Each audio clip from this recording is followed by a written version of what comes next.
some in the chat. Ooh, starting off right with a thumbs down. All right. You gotta love it, man. Oh man, that's all good. I think I get a thumbs down before we even get started, Mister. Dude, I'm like, how did you even know, man? I could be like cheddar broccoli. You didn't even know that I was gonna be your favorite vegetable. Yeah. Right. I can hear myself in the living room now. Can you guys hear that or no? A little bit. Barely. Yeah, all right. Yeah. Yeah, you guys are I got the whole fam up here. My mom and dad, my niece and nephew. We are on a listing frenzy today. I bet. Hey, I'm in the profit on those videos there already. That's awesome. So it's good.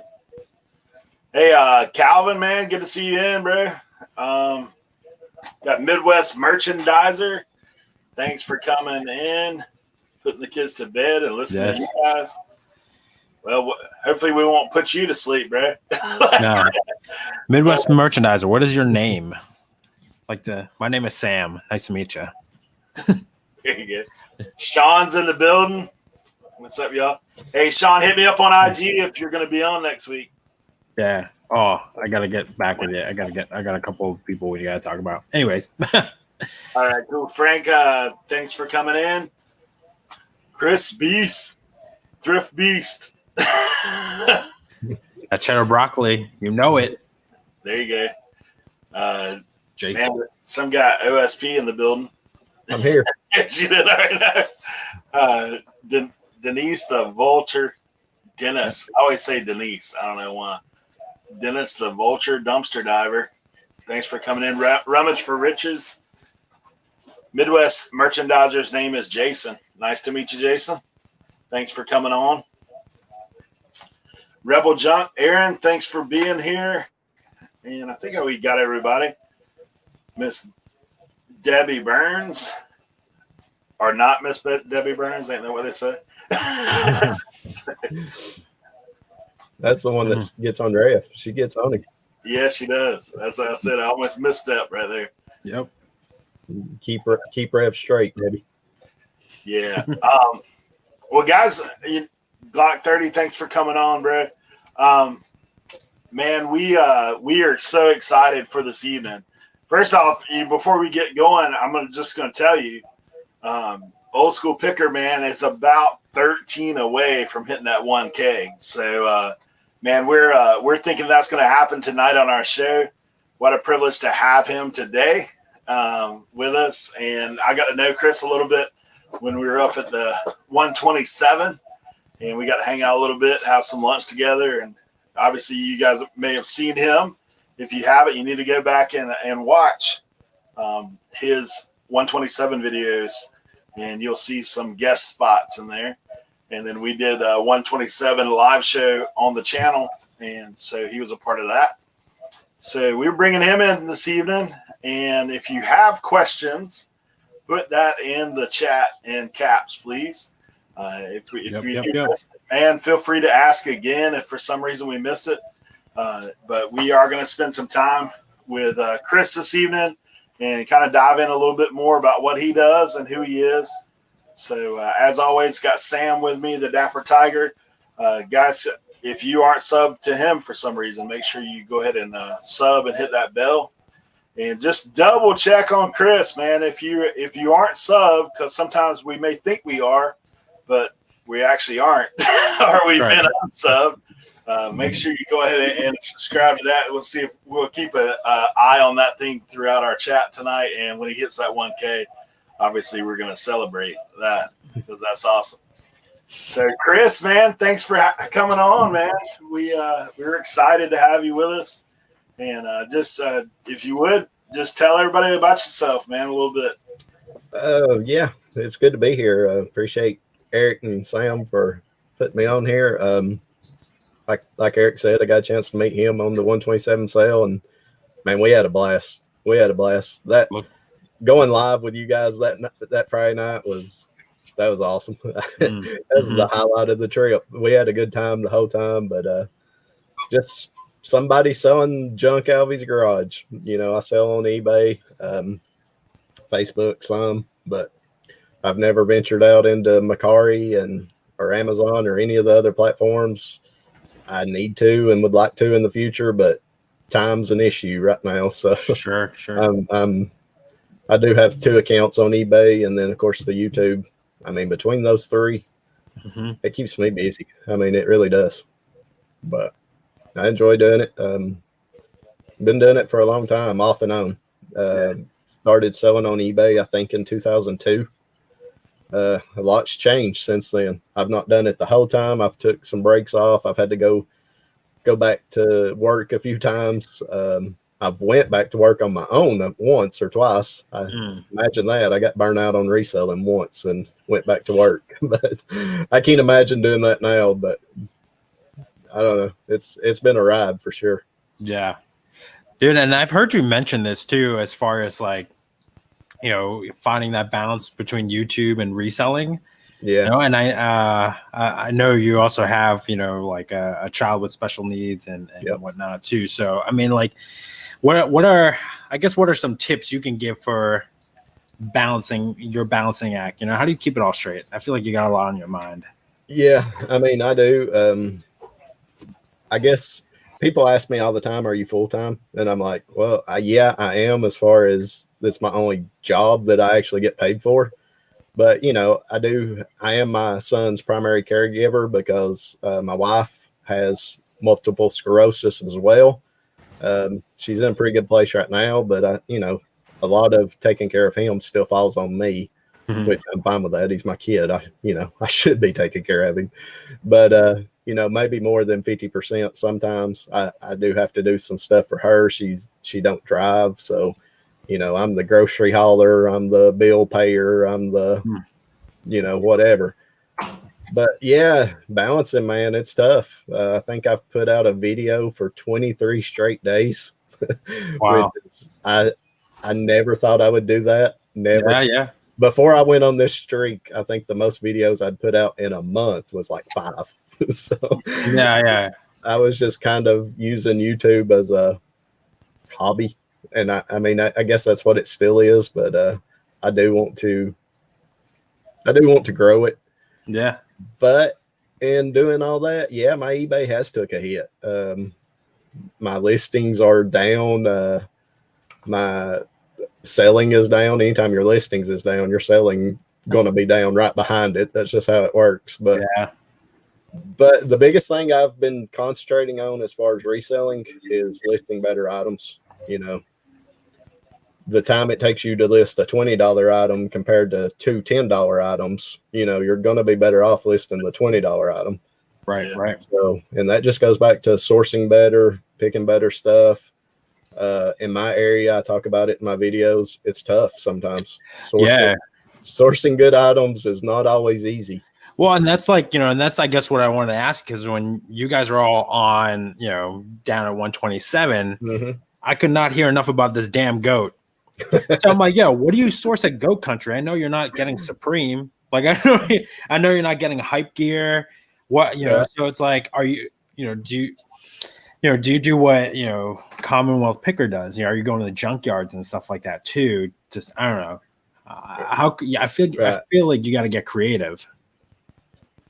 Yeah, you do. I mean, I have, I've sourced everything. I've cleaned out storage units. Of course, I hit the yard sales and garage sales, but I've cleaned out barns. Of course, I live in a small town, so sometimes that works in your advantage because everybody in my town knows me, so they know I'm a reseller. So if they got something they want to sell, they call me. You know, I have people call me or message me all the time to want stuff. Now, a lot of times it's not worth my time or trouble, or a lot of times, you know, it's a truckload of clothes, you know, and I'm talking about just basic clothes, not high dollar clothing. So, you know, a lot of times I turn it down, but so it works sometimes in your advantage, but yeah, it's tough to source in my areas for sure. And you do have to get creative.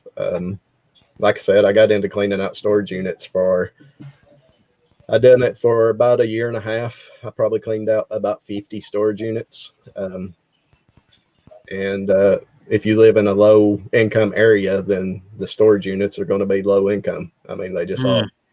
So, but you know, but the goat story now that was a funny story because Colton sent us a picture in the group chat of the goat. He said, "I think I made the wrong turn."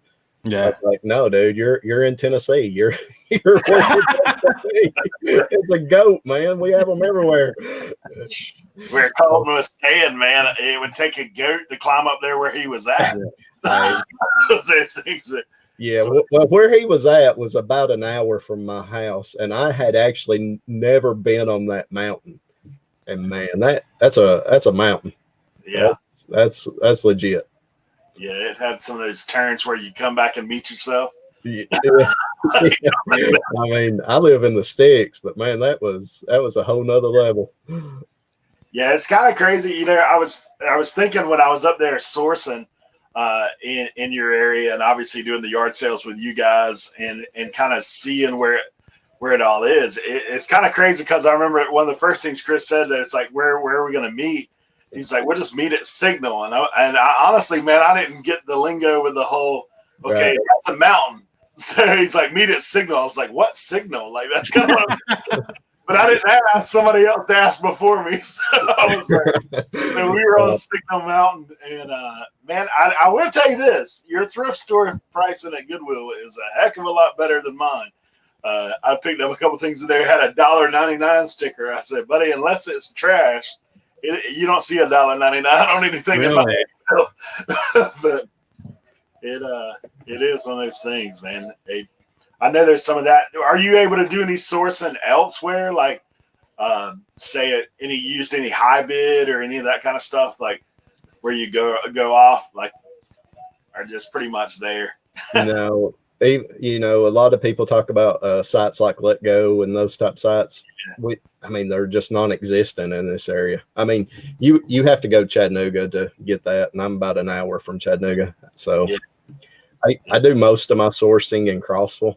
They have 5 or 6 pretty legit thrift stores. Right.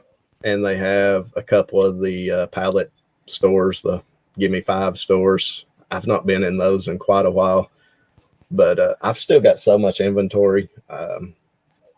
You're not hurting for it. Honestly, I could go probably 6 months and not buy nothing, and I'd be good. But the problem is a lot of it is $5, $10, $15 stuff. So I like to go weekly. That way I can cherry pick some good items and mix some good items in. Well, and that's the problem I think we all run into is obviously you've got to keep sourcing. You know, right. I hear a lot of people talk about feeding the beast. Mm-hmm. Like, you got to do that. And I was like, I don't know. I mean, when you talk about a beast, like, you don't want just little snacks, right? Yeah. Like, you got to come with some something with some meat on it. And that's true in the reselling world too. I mean, you need higher ticket items. And then sometimes you guys all know, I mean, when you list and you're listing items, you're going to sell something. Like you're going to sell something out of that you like. Basically, fresh inventory creates fresh sales for sure. Right. Well, it's a numbers game. Yeah. You know, I don't shop at the bins, but I have to source like I do. You know, I have to keep 1,200 items listed in order to sell what I need to sell. So, yeah. You know, I can't live on just selling 2 or 3 items a day. I have to sell 10 right to get to where I need to be.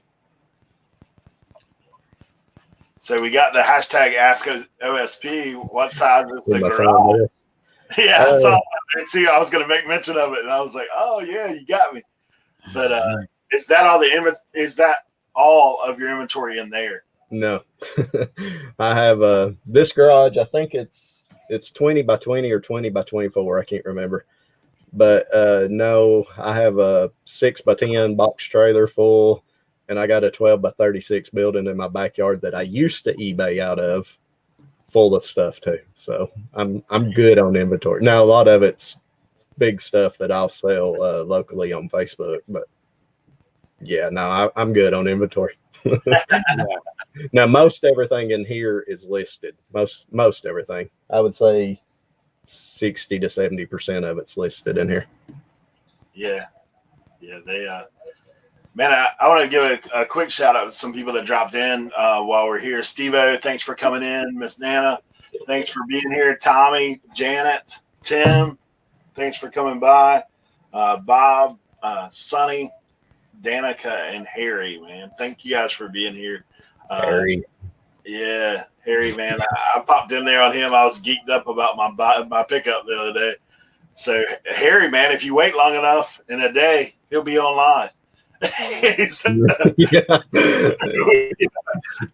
dropped in there. I was like, man, it's like 11 o'clock at night. I was like, dude, I got to show somebody this stuff. And what's crazy is he'll be on at like 4 a.m. the next morning. I'm like, dude, do you sleep? No, You don't. I don't think so. It's like him and Tommy. I don't think they sleep, man. No, they're vampires. I love to watch Harry though. He's got one of the best channels. I know. I was like in the middle of something, and I saw him go on live earlier. I couldn't watch him. I just love to hear him. Yeah. So how are you balancing the whole, like we talked briefly about the YouTube thing. I know like me and Sam have this conversation all the time. Like it's tough, man. We know so many people in the reselling community to try to get around to everybody and watch everybody and that kind of stuff. It's tough to juggle all of that and get work done. But I do a lot of lurking now and just put people on my phone and kind of set it off in the corner. So if you're in here and you're like, man, I ain't seen him watch you for a while. I was like, sometimes I just move on one channel after another. But yeah, it is. Yeah, I still watch a ton of YouTube, but I'm like you. I'm not commenting as much. I'm trying to work more than just sitting down and watching it because, man, I got in a habit where I was just sitting down and watching it. And I would start out working, but then next thing you know, you're deep in conversation. And it's like, man, I could be spending this time working. You know, I'm still there. I was still watching. I watched Anthony and Nate yesterday when they announced all that, and I mean, I was there, and I've been there for a lot of it. But man, you gotta take time off from watching YouTube, I think, to get any work done. That has been my week. Like I'm just like I'm gonna take social media off. Like Yeah. My head's been in a funky space. I got other stuff going on. I'm like, yeah, I'm just gonna take a break from it. It's not gonna go anywhere. Well, I had a lot of my family commenting to me about Facebook because I used to be pretty active on Facebook. They're like, we never see you on Facebook no more. And I'm like, I don't have time. Yeah. YouTube's kind of took my Facebook place. So, but I love it. That's awesome, though. 8 away, bro. 8 away. Heck yeah. If Kevin's here, thanks, man. I appreciate that. I appreciate it.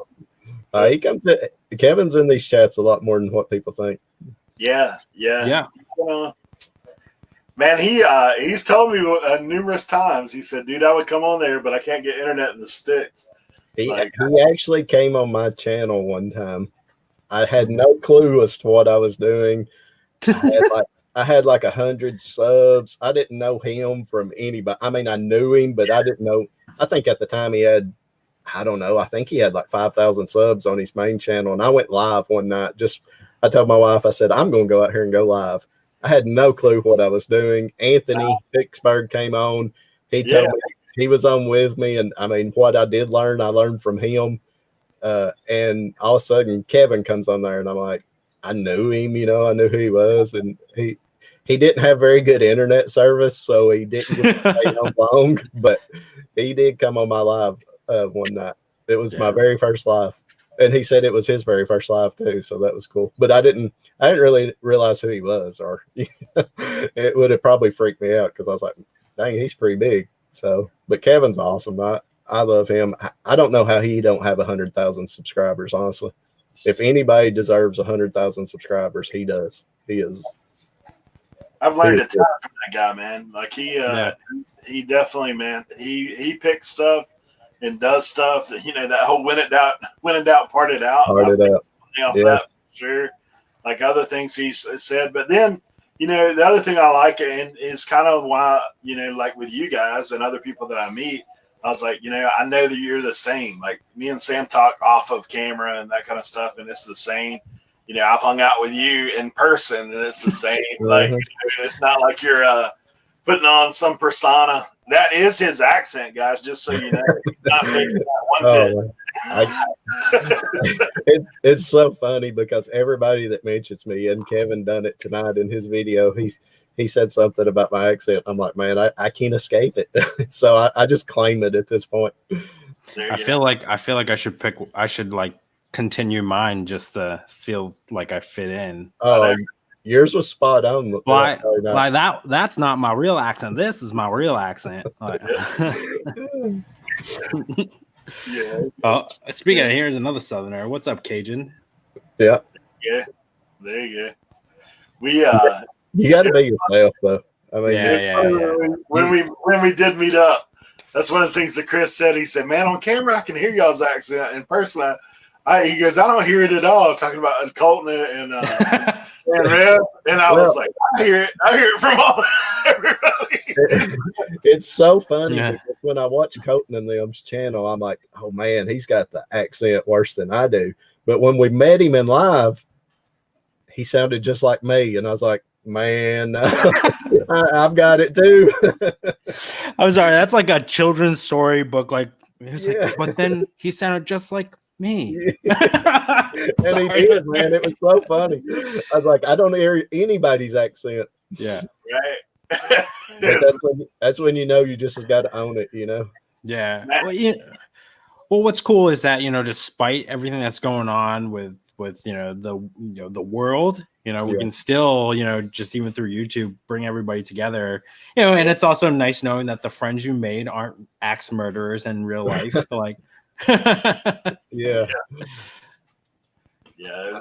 it's pretty neat. I mean, if you get a chance, and guys, I know there was a lot of people planning on going to a reseller rally, the meetup thing that's going to happen. That's got postponed, but man, if you do, like, if there's somebody in your area, man, it's cool to reach out to people. I know Sam has met with Jacob before in person, and after talking to him for a while on the internet, of course, I told him, I said, man, you're welcome to come to the beach anytime. Because I don't know what I could go see in the Midwest. Maybe some corn or something. But, I mean, it won't take you 40 minutes. I mean, you can do all the retail arbitrage across the street from me, man. I got Ross, TJ Maxx, Walmart, Target. Like, dude. Yeah, it's one of the things that I got to drive. To get to a Ross, it's almost 2 hours, hour and 45 minutes. After we had that meetup, it just made me want to meet everybody on YouTube that we know, Well, I mean, just even like I got to meet Mr. Buys a Lot and Pete through Nate and Anthony's show, right. And then I know later on that weekend, Nate and Anthony met up with Jeremy, speaking of which, just came in, and Conky. So it's cool seeing, the collabs that happened. And then you had, Heart Picker, Tim, Tommy, and Mr. Buys a Lot all get together. Yeah, I would love to go to his spot, but yeah, I mean, I guess that's like, you talk about relationships, right? As far as building, I think that's what I hear a lot is the relationships that you build, and man, even if it's just another connect, because like Eric was telling me, you have like a local lady who resells too that you kind of connect and you work with slash help out. Yeah. Well, I've sold her quite a bit of stuff before because he asked me if I knew her, and I was like, yeah, I know exactly who you're talking about. I've sold her quite a few things on Facebook, but he was telling me, and I didn't even know that she sold on eBay. I didn't even know that. Which, whatever. I don't even care if she's selling my stuff on eBay as long as, I'm getting it. That's fine. As long as she's buying it, I think. That's like, yeah, I mean, that's fine with me. But she used to sell at a local flea market. There used to be a huge flea market in Crossville. I mean, it was in the 80s and 90s. It was I think it was the biggest flea market in Tennessee. So, I mean, it was big. It was legit. And she sold out there for years and years and years. And Facebook with all the buy, sell, and trade pages on there. She actually moderates a buy, sell, and trade page in our area way before Marketplace. But of course, now Marketplace has kind of took over that. But and it kind of shut her out on the flea market. The flea market's still out there, but it's probably 20% of what it used to be. But she sold out there for years and done pretty good. So you know, and that was what got me into reselling. Me and my dad used to go out there to that flea market every Saturday when I was a kid. Really? And he was a big time coin buyer. And there was this old man that he always stopped at his booth and looked at his coins and bought some. Well, after a few years of that, the old guy got to where he was sharing a booth with a younger guy, probably in his 30s. Now I'm like a 10-year-old kid at this point that sold baseball cards. And this was, in the 80s when baseball card market was just booming. So while my dad was sitting there looking at coins, I had nothing better to do but to start looking at baseball cards. And that's what got me into it. Yeah. And I mean, I had, God, I don't know how many baseball cards I had, probably a couple 100,000 at one time. Yeah. I sold them all for, just pennies. But yeah, that's what got me into it, man, was going to the flea market on Saturdays with my dad. It was always our dream once he got old enough to retire, for him to retire and sell his coins at the flea market and me to set up with him selling baseball cards. We used to talk about that all the time, but of course the baseball card market tanked for years and hey, stop coming back now. Yo, Chris. Yeah. 39s. 1K, bro. 1K. 1K. Heck oh. Yeah. Dude, that's awesome, man. Congrats, brother. Yeah. Yes. Hey. I was watching ever. I appreciate everyone. Seriously. Dude, that's awesome. You don't get to 1,000 subs without a ton of help. Yeah. You don't. I've had a lot of shout outs, just a lot of support. So I appreciate everybody. Seriously. And I know you I think you hit like a little stall for a little while when I kind of first stumbled upon your channel. You're like, come on guys, get me over the hump. And I think you hit a sticking spot. So it's cool, man. I know you persevered for a little while there. I did. The first 100, of course, you don't know what you're doing. So, and I got, it took me a few months. Of course, I wasn't putting out 1 or 2 videos a month. And then all of a sudden I got up to like 150 and I went to like 550 in just like no time, just like a couple of months. And I was like, holy smokes. And it almost freaked me out. I grew so quick. I almost didn't know how to handle it, And then I hit the 500s and man, I just stalled out. I think everybody in the community subbed to me, that we see in the chats every day. Yeah. That was it. And I was stuck in the 500s for 4 months. And I was telling Eric up there at on the reseller meetup, I almost quit. I did. I got frustrated with it. And the more I got frustrated with it, the less I was making videos. Well, if you don't make videos, you're not going to grow. That's right. That's your Sam. Yeah, that's the Sam, right. Right. Well, I didn't. I mean, I stopped, man. I was stuck in the 500s for 4 months. Yeah. And the more I thought about it, and the more I just and I seen other channels that were right around my size take off. Yeah. That's probably the most frustrating part, right? Is trying to take the comparison. And I was happy for them. I was, sincerely. Yeah. But you can't, man. You can't. You'll drive yourself nuts comparing yourself to other channels. Yeah. And I couldn't figure it out. Well, it's like it's not so much a knock on them as much as it's like it's hard to not take it personal, Right? Why don't they like me? Like, well, I was for like a day. And then I started doing some more investigation and I looked on their videos and they had 100 and 150 videos and I had 50. Yeah. And I was like, wait a minute. They're putting in the work. They got to where they're at because they put in the work. I'm not putting in the work. So I'm either going to quit or I'm going to get my butt in gear. So, and I just decided to put my butt in gear. So, and I started growing. And then Colton shouted me out, Redneck Resale. And I think I got like 100, 120 subs like in 2 days from him. That's awesome. And, anytime that happens, it just gives you more confidence and it gives you a drive and a want to do more. So I just went on a rampage of making videos. And I've just been putting them out every day, good, bad, and ugly. Yep. But I've enjoyed it. It's been fun. I got lucky too, though, when he shouted me out. I was like 3 or 4 videos ahead. Yeah. So I was like, well, I'm just going to start dropping them every day because I'm ahead anyways. Yeah. Well, and like what the hell's saying, it takes work, to persevere. Because dude, if you had stopped, imagine if you stopped, you were so close to hitting 1K. Right. Like you would think about it, like if you had gone back, you had a time machine, like from today, what, 8:30 your time, 7:30 my time, 7:30. I'm all central. right, okay, go back like a month when you're about to like kind of call it quits. Like, dude, I promise you, in a month you're hitting 1,000. Like, just hang in there. Like, dude, but we don't have that. I wouldn't have believed it. Yeah. I really want to. The 500s. I've heard Nate on Every Day I'm Hustling talk about the 700s. Yeah. And you just stall out, and it's like, and then the more you try, it's like the worse it is, and then you get frustrated. And if YouTube and eBay is just alike. I mean, in my mind, if the more work you put in, the more you're going to get out of it. Yeah, it's true. I wasn't putting in enough effort. Go ahead. Well, I was gonna say, it's exactly it. Giving people, having stuff that people want, dressing it up in a way, as far as pictures and your titles or descriptions, right? That people want to look at it some more and invest time into it and even make a purchase. So.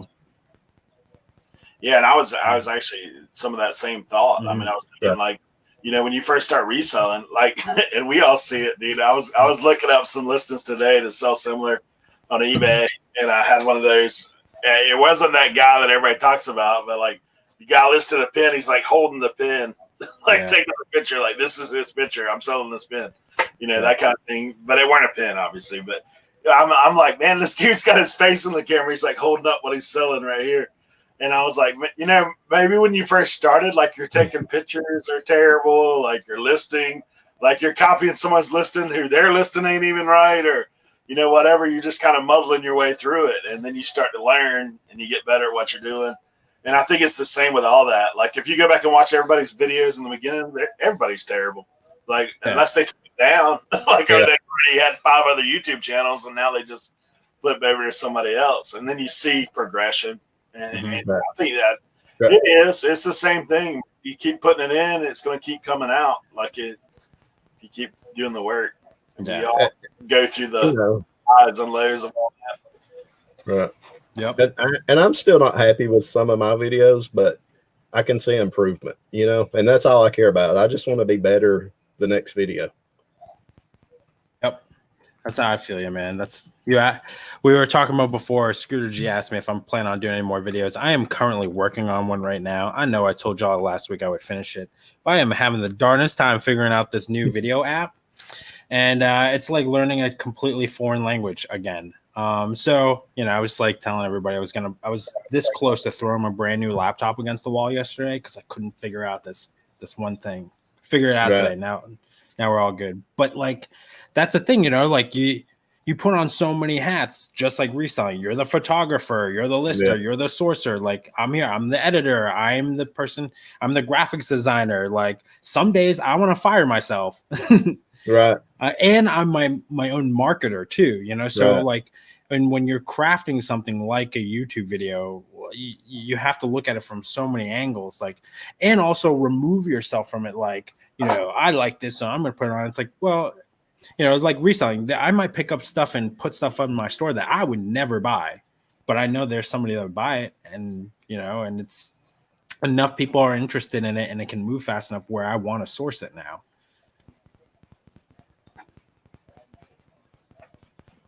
Danica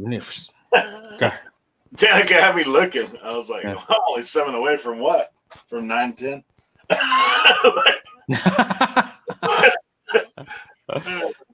Are you can we be a sorcerer who sources? I'm not traveling that road, but I don't know. Damn. He's always raising. Dude, I mean, I keep asking my boss for a raise and a bonus. He just says, nah. It's back to work. That's it. I mean, when you're a one-man show, I mean, you can't afford to sleep in or take the day off or, whatever, I can't. Well, yeah, and that's it too. You know, like I've got to work every day. You have to kind of give and take, right? And I've heard you say this in videos. Like, I've had to take a break from YouTube and invest in my store. My store is banging right now because I did that. Yeah. You know, and then naturally you kind of pull the gas pedal off of your store and you invest it back into YouTube. So it's tough. It's a give and take. It's hard to be fair all around. But hey, there's Kevin. Since I've been, hey Kevin, I appreciate the shout out, brother. I seen the video. Thank you, brother. That's awesome, man. That was awesome. That was awesome. I appreciate that. I've been doing all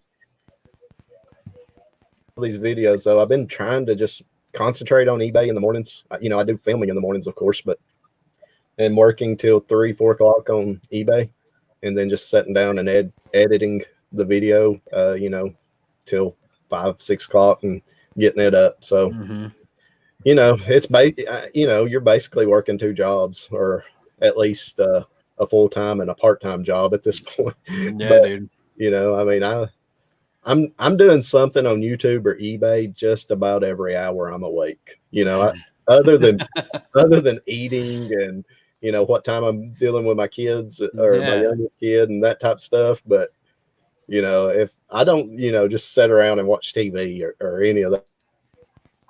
Sounds like a nice getaway. You know, that was the good old days back when I had a job. So I mean, it's you know, if you're awake, there's something you can be doing. Yeah, it is one of those things, you know, and that's the thing, to try to balance all that, right?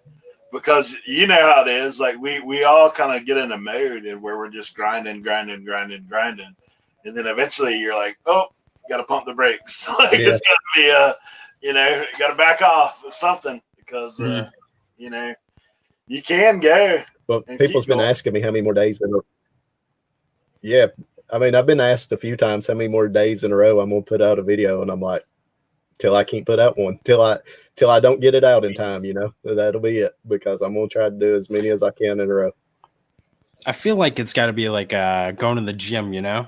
Once you kind of, you know, it's tough, you know, when you first start out, but once kind of hit that stride, you know, you find your rhythm. I'm sure it gets a little easier, because I mean, same thing. You know, when I saw you know Colton cross 1,000, we're looking at him, we're like, oh my goodness, dude's at like a bajillion videos. I think it was like 200 or something crazy like that. But still, we're like, I haven't even hit 20 yet, so I can't get mad. You know, I can't get mad. Right. That's where I was. You know, I looked at these channels that was taking off, that was right with me, and I'm like, they've put in the work, man. You know, you don't have nobody to blame but yourself, you know. Yeah. And that's where I was, and it hit at a good time, because that was right before Colton shouted me out. So, you know, all of it just kind of lined up together. So it was pretty awesome. Then the 127 hit, and I had a couple of videos that took off. So yeah, that's awesome. 40 days. Speaking of Kevin, what about the grind his checkers on?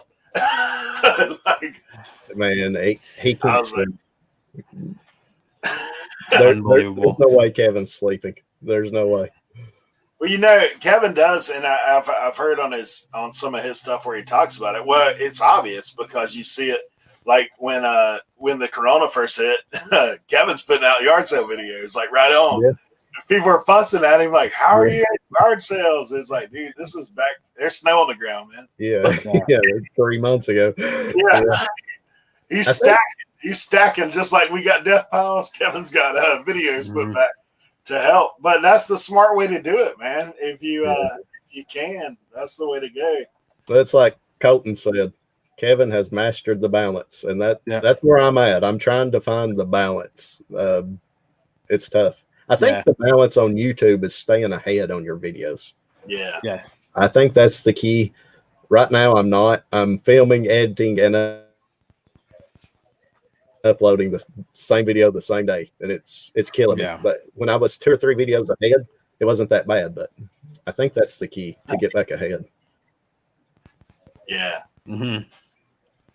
Yeah, and trying to make content out of like multiple days worth of content out of you know, something you got going on. Yeah, I've been pretty slack about getting videos out. I've actually got 2 in the hopper, man, that I'm working on, but I got there. I was like, I told you guys when I left last week, I was like, yeah, I'll be dropping them this weekend, one of them. And then I got hit up on this next, dude. I've been sourcing like crazy. But the other thing is, my parents are here, and they were out at the 127, met Chris, all that kind of stuff. And man, that's actually been great. My brother came down for the weekend. I hadn't seen him in person in 5 years, so we hung out, spent some time with those guys, and then honestly, man, my parents have been helping me get my stuff together with the shed and all that. Yeah. So we've been working our tail off for about the past 3 weeks. Like to go to the 127 was a break for me. I was like, man, it was well timed. But yeah. With coming here, this is my question. It's as a new dad, as a new parent, right? I think about what my dad did for me, and it sounds like what your dad did for you. Kind of not just inspiring the entrepreneurship. Like I don't even want to say that. Like inspiring, being a business person. Just running your own business and not wanting to work for someone else or having the ability to provide for yourself. Do you include any of your kids in that? Well, I guess he's not able. But my oldest he'll be 20 Sunday. So yeah, he is a full-time student and works at a local restaurant. And he showed interest in eBay a few times, but he just kind of, I think he thinks that's what dad does. Yeah. So he's never really pursued it, but I think he will one day because he's always been curious about it. I just want my kids to do whatever makes them happy. If working a 9 to 5 and getting a college degree and whatever it makes him happy, wear it out. Because man, the worst thing in life I think is working a job in which you're miserable in, because I've done it numerous times, and man, it makes your whole life miserable. So I don't care if they're business owners, or I do think he is going into business management. So I do think he'll eventually own a restaurant, because he's always he works at a restaurant now. He's actually the cook. Okay. So he's always loved that. So I do think that's what he will pursue one day in his life. That may not be what he starts out as, but I just want him to do whatever makes him happy, Yeah. Dude, and I have like the reverse reaction. I probably look at the restaurant idea like he looks at reselling, because like my dad dragged me into his restaurant like as a kid. I'm like, I can cook. I can do everything that a restaurant needs me to do. I just don't want to. Right. Like if I ever I'm hurting, I can always go bartend. No big deal. But no. Right. And he's always expressed interest in that. So, I was like, and he even talked about going to culinary school, and was like, you can, if that's what you want to do, but to own a restaurant, you don't have to do that, especially here. I mean, especially in small town, you just go get your business degree if that's what you want to do, and, learn how to run a business. So my wife before she had to retire, she was a school teacher. That's what she wanted to do. That's all she wanted to do. So, man, if I would tell any young person, figure out what makes you happy and then pursue it, whatever it is. Yeah. It don't matter. It's rare too for a kid, like a 20-year-old kid, really, even when I was 20, 14 years ago, like not a lot. Like I knew what I wanted to do. Even at 18, I knew out of high school, I could tell you exactly what I was going to do for the next 10 years. But like a lot of my friends couldn't, and that like gave them a lot of pain, that because they had no aim or direction. So, and they knew it. Yeah. That's how I was when I graduated high school. All I knew I wanted to do was make money. That's all I knew I wanted to do. Well, I had no clue how to make money other than work at a factory, because that's what my dad did for so long. So I went to work at a factory for 13 years and made really good money. And when I quit, I was an inspector. I worked at Lazy Boy, the furniture company. I was an inspector. I literally sat in the chairs to test them and put the hang tags on them and make Dude, I do that job good every money. day. But I was miserable because I hated it. I hated it. Yeah. I turned in my 2 week notice. Yeah, I mean, I hated it. I hate Lazy Boy to this day. I hope they're not watching, but how long did it last? Wait, how long did you last in there being an inspector? I was an inspector for the last 2 or 3 years. I worked there. Okay. I worked there totally for 13 years. Oh wow! I thought you were gonna say like you were there for like 3 weeks and bounced. Like no. Oh no. I was there for 13 years, and but the last 3 years, man, I had the easiest job, but I didn't care, man. They worked me to death for one thing. We worked 60, 70 hours every week for years. Jeez. You know, and I mean, yeah. I probably work more than that now, but daggum, it's for me, you know.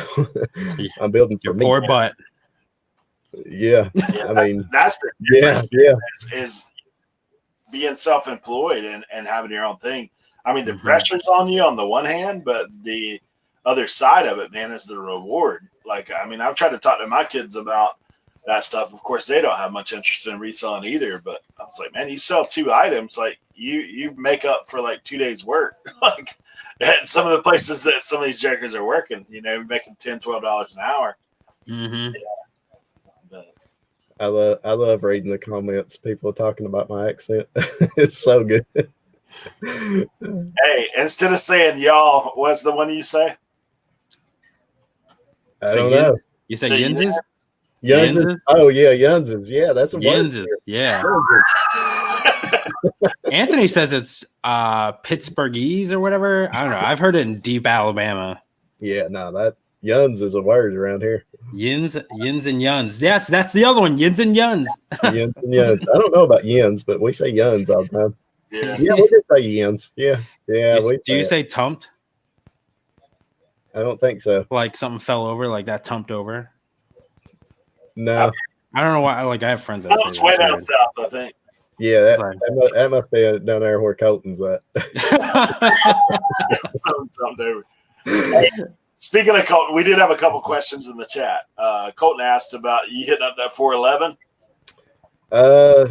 I'm thinking about it. Me and my brother-in-law used to eBay with me, and he's back selling on eBay as well. So he was in a video about 3 videos ago that I done, and so he asked me about it the other day. So yeah, we may come down there or over there, wherever it's at. I think it goes up through Knoxville, I believe. Yeah, I was thinking about going to the Kentucky section of it and visiting a buddy.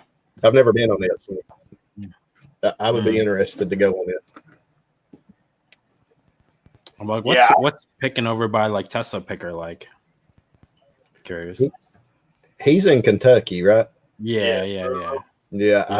I've been up there a couple of times. I've been to Bowling Green a few times, and back when I used to do eBay before, man, I was big into selling NASCAR diecast, and we would just go on Craigslist and look for people selling their collections. And we went to Bowling Green for a couple of big deals a couple of different times. Yeah, we're gonna that. Maybe that'll just be another meetup. A reseller rally ain't happening until what, next year? Yeah. Yeah, I looked at the 411, man. So how close is it to where you're at, Chris? 411. Well, I don't know exactly where it goes, but I'm about 3 hours from Knoxville. So if it goes through, I believe it goes through Knoxville. So yeah, I thought I saw like Maryville.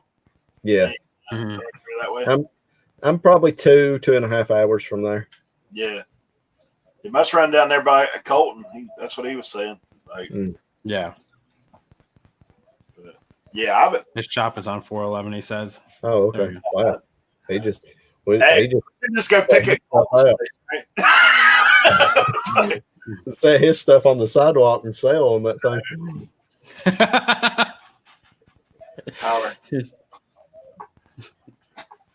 I used to actually set up on the 127 cents sale and used to do pretty good on it. But I enjoy picking. Why'd you stop? Oh, you're just I drug picking. want to go look. I want to go look too bad. Oh, that's he made more money picking than what he did selling when we were up there. Yeah, you do. I can pick enough and sell it throughout the year more than what I would sell on it. But I enjoyed it. I mean, it's cool that you have that right there. You know, my friend's been telling me about like 127 ever since I was like started saying I was reselling. Yeah, I mean, I don't live right on it, but I live like maybe 1,000 yards from Closer than I am. from it. So every day I go to the post office, I have to hit 127. So I'm on it every day. Yeah. And in my area, it's a big deal in my area, the yard sale is. So, I mean, Lonnie and John and all them, they come to my area during the 127 sale. So that tells you how big it is. They're always in Crossville. Yeah, Eric said you guys were on top of them, or they were on top of you guys. Did you have? I think we just missed them this year. Yeah. Did you have anything lined up that you're gonna say to them if you like saw them? Like, did you have something like lined up? You have something that they were gonna sign? To the top of my lungs, low ball Lonnie. Yeah, I was gonna scream low ball Lonnie. I was going to try to get John's attention first, you know, so he would know I was just messing with him. But yeah, just to see what they would say. Hey, low ball Lonnie. Yeah. Oh my God. You sound like Krillin, like calling one of his crony friends. Hey, low ball Lonnie, what's going on? I love those guys. I would have loved to have met them for sure. Yeah. Dude, you gotta had something unlike ready for them to sign, you know? Yeah, I would have come up with something. My hat, or they may not. Would you let them sign your Tennessee hat? I bet Lonnie wouldn't sign it. He's a big LSU fan. He may feel insulted. It's like, hey Lonnie, can you just sign this? Can you say Peyton is the greatest? Yeah, there you go. There you go. He would have to admit that, surely. Colton said he was going to drive real slow in front of them everywhere they went. Colton was on me for driving so fast, but you guys put me in the front. Yeah. He was like, no, Chris is going to lead. I was like, I don't want to lead. And then, like, did you guys take them on like a mountain trail where they had to drift to catch you type of deal, or was it like an Italian job chase scene? I did lose Colton one time. Yeah, he was right behind me, not on purpose. He was right behind me, and we were chasing signs. And I turned around, and he didn't see where I turned around. Yeah, and it was a few minutes before he caught back up with us. But yeah, I did lose him once. Yeah, they ain't no doubt. We'd be on the cliff or something somewhere. Nah, no. 127 only goes two ways, either north or south.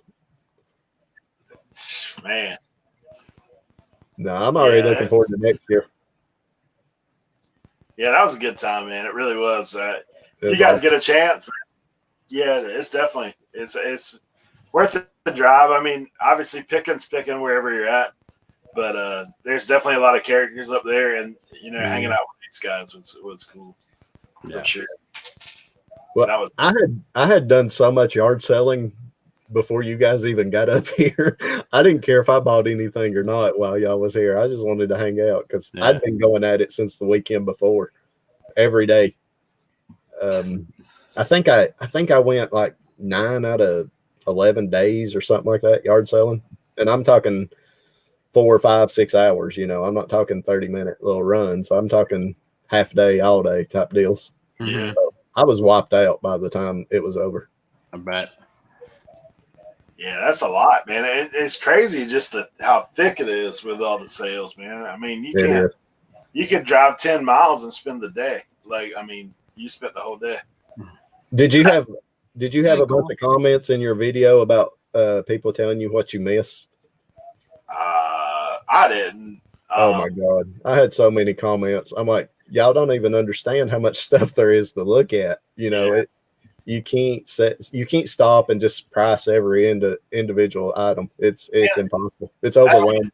And like, too, like, from being a lot of those sales too, like when you ask the price on one item and the guy gives you a price, you kind of know where you're at. Like you dealing with somebody and they're not gonna, they ain't no room there. Like, right.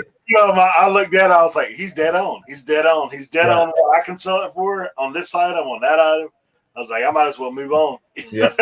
Yeah. And as soon as you see them, I mean, if they're full-time professional yard sellers or if they're just, trying to get rid of their stuff out of their house. I mean, it as soon as you drive up to sale we went to, and you told us, that it was a booth or whatever.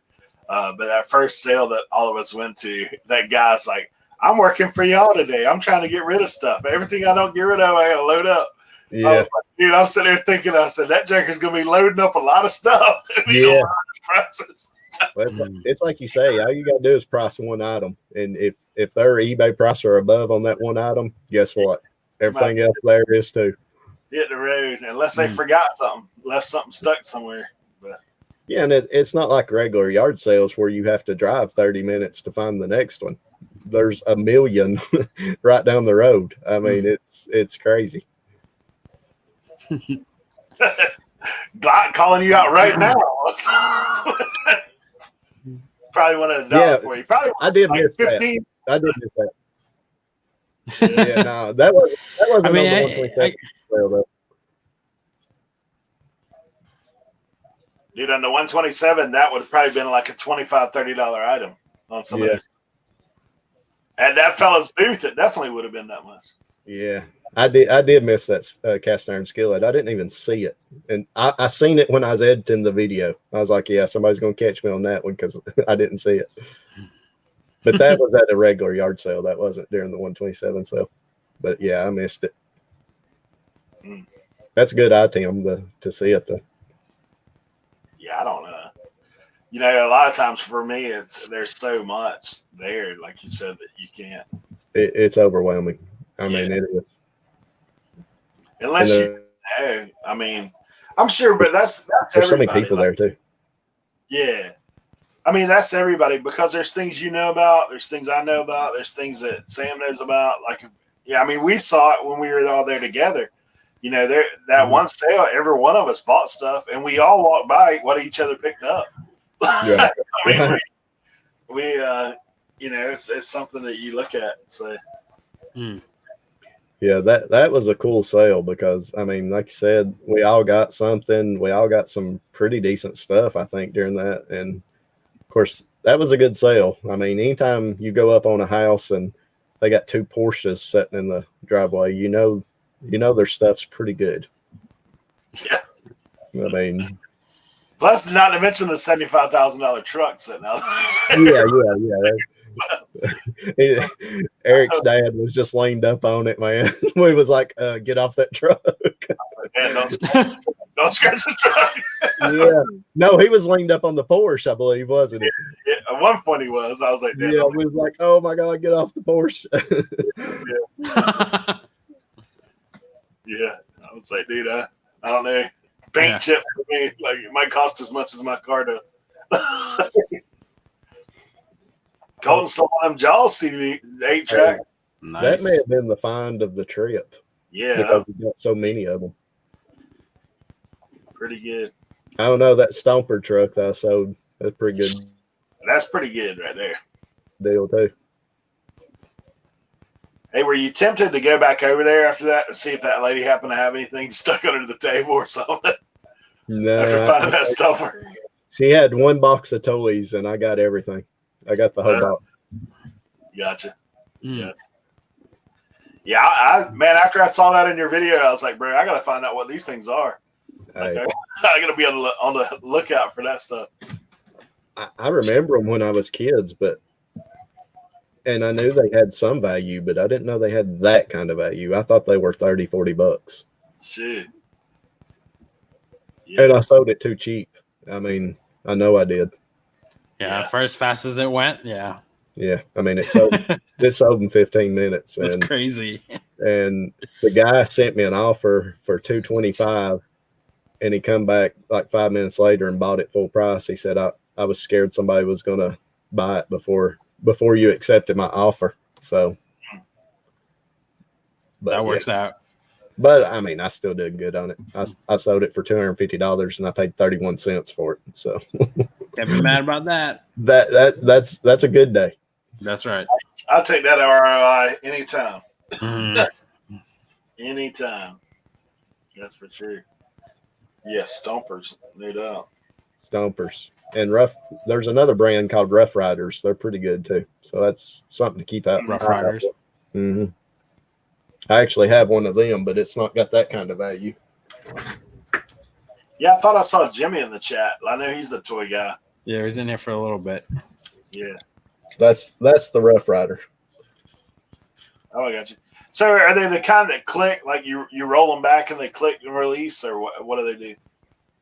No, they have a battery in them, and they take a AA battery and you just turn them on and they go by themselves. Oh, I got you. I got you. Mm-hmm. Yeah, I ran into some of the little monster trucks before, Mm-hmm. but I haven't done that. We actually, one of the crazy things out here. So Gravedigger, that garage, like where Gravedigger is at, is close to where I'm at. Like I've actually, in some of my videos, I've drove past it going to yard sales. That's cool. Yeah, so there occasionally you find Gravedigger stuff out here, monster stuff. Ever get a stomper stuck in your hair? Yeah, that sounds painful. Yeah. Have I ever? No. Oh man. Tim sounds like he's speaking from experience. Yeah, that sounds like a haircut right there. Of course, for me, that wouldn't be a problem. Right. The beard. But yeah. Well, that's just my favorite thing to sell. I mean, I'll sell anything, but my favorite thing to sell is toys from my childhood. Yeah. I mean, if I could find enough of them, that's all I would sell because I love them. Yeah, it's I guess it's that reminiscent thing, right? Like, you go back. It's funny, like this video pickup that I just got, like a lot of it's stuff I used to watch as a kid, man, like Knight Rider and MacGyver and all that kind of stuff. I was like, look at this stuff. Stuff that. Yep, I love that stuff. Yeah, it's awesome. I picked up a General Lee, one of the small ones, during the 127 sale for 50 cents, and sold it and it was beat up. I mean, it was in bad condition. The wheels wasn't even roll on it. I sold it for like $21, and that's crazy. So quick. So I was gonna say, I wonder if you would have gotten more for that, given the times. Yeah. Yeah. Jeremy had a couple of those on his auction the other night. Yeah. I saw in the back. I was like, man. It's crazy. Steve said, that's where the money's at. Toys. Hey, if you guys got more questions for OSP here, throw up a hashtag #AskOSP, and he'll answer promptly. Most haste. Yeah, Louis, if you popped in late, man, OSP hit the 1K here on the show. So one of those things. Whoa. Doesn't mean you need to stop. You can still sub. It's never too late. Polly Pocket's good. I've seen it. Yeah. I heard every time someone subs to OSP, an angel gets their wings. I'm not sure if that's true or not, but it sounds good. The cat. Yeah. The cat hit 2K. 2K, yeah. Mm-hmm. Yeah. She's ready for basketball, 2K. Oh, here we go. We got the Ask OSP. What do you hate to sell, no matter the profit? Yeah, clothes. I've got 2 tubs of clothes over here that are pretty decent, and I hate to list them and I hate to sell them. I hate them. Which are you like me? Where he like? Well, a lot of it goes back to where I'm at too in my area. Yeah. And I'm talking over you. I'm sorry, my internet's probably breaking up. You're good. You're good.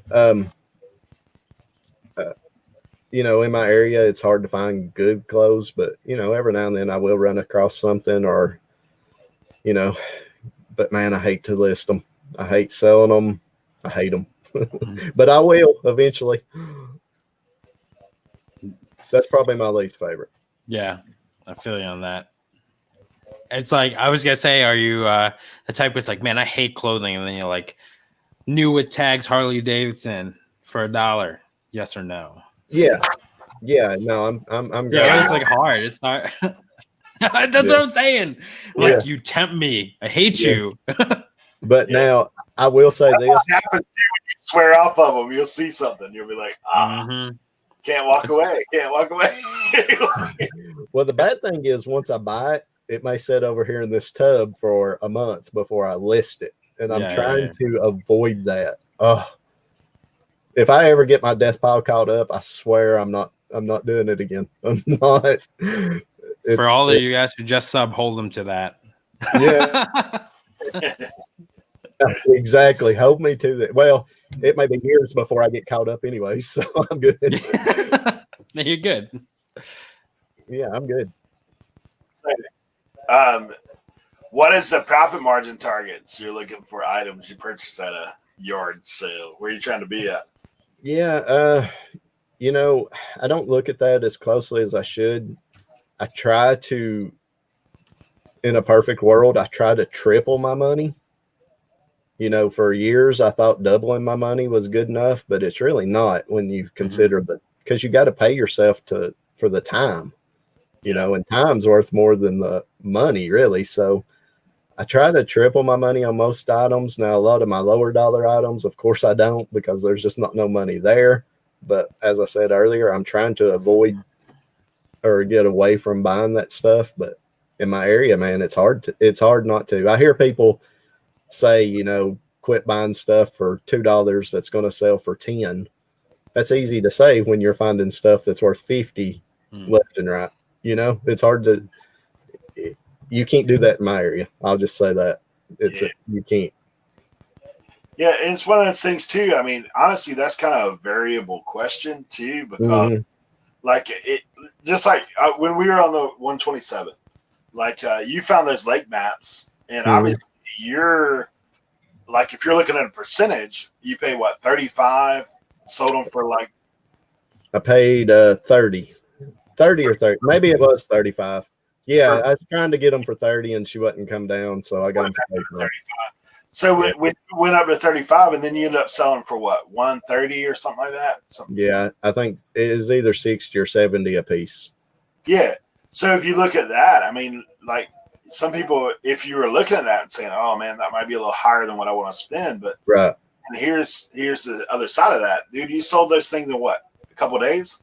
Yeah. They're out the door.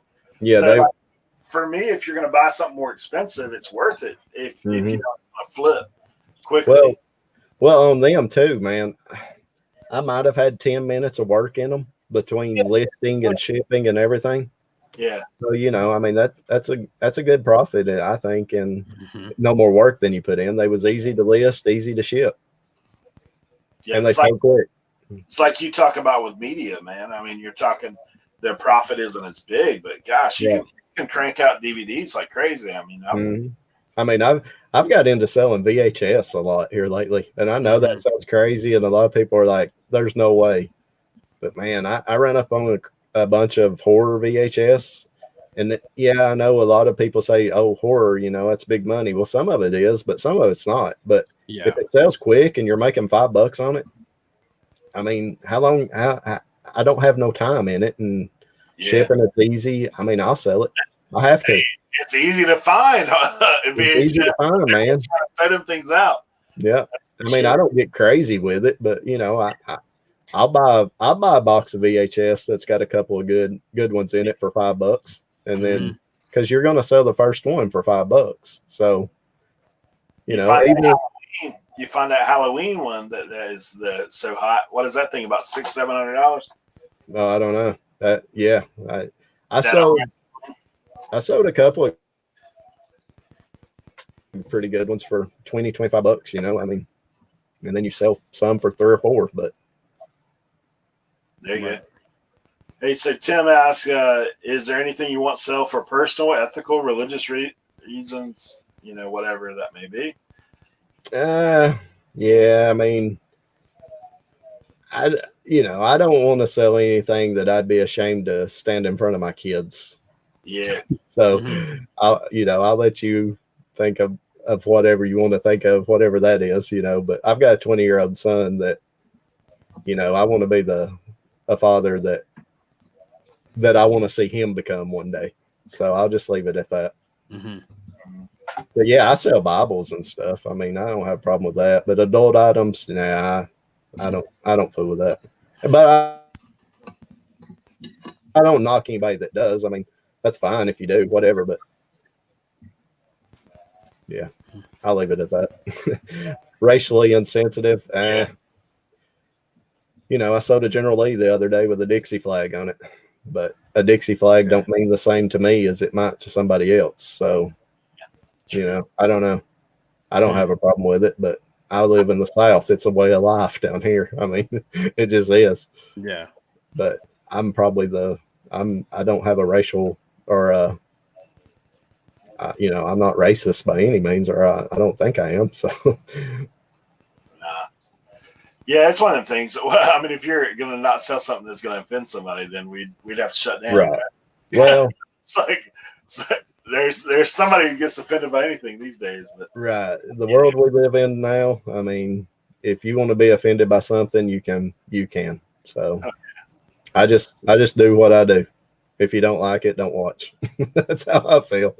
Yeah. I mean, I think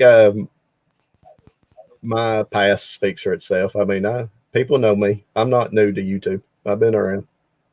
People know who I am. There you go. Steve got a question for you, Sam. Obviously, we touched on it earlier. I answered him. Trying to nail you down, bro. Now I got you, man. I'll show you. I'll show you my screen.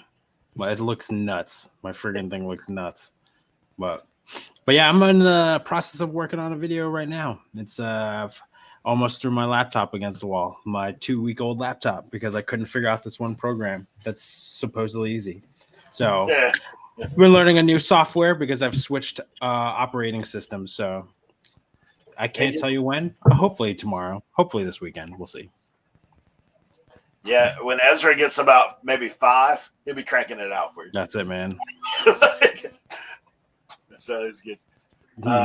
Another question for you, Chris, is what's your threshold for majority of items value that you wish to sell, that you're aiming for? Do you expect to raise the number, cost value up in the future?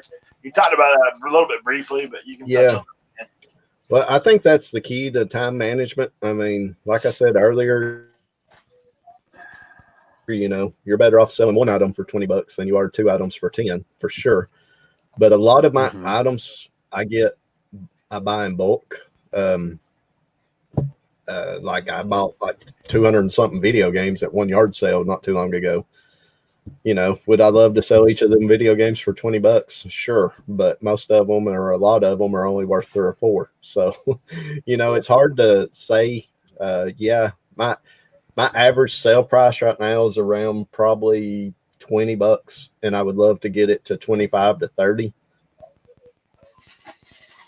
Yep. But when you're selling, and I try to bundle my games, but sometimes it just won't work out. But when you sell a $3 video game, it's going to pull your average sale price down in a hurry. So, and I sell a lot of that type of stuff. So, but that goes back to, in my videos, I always say, sell what you find.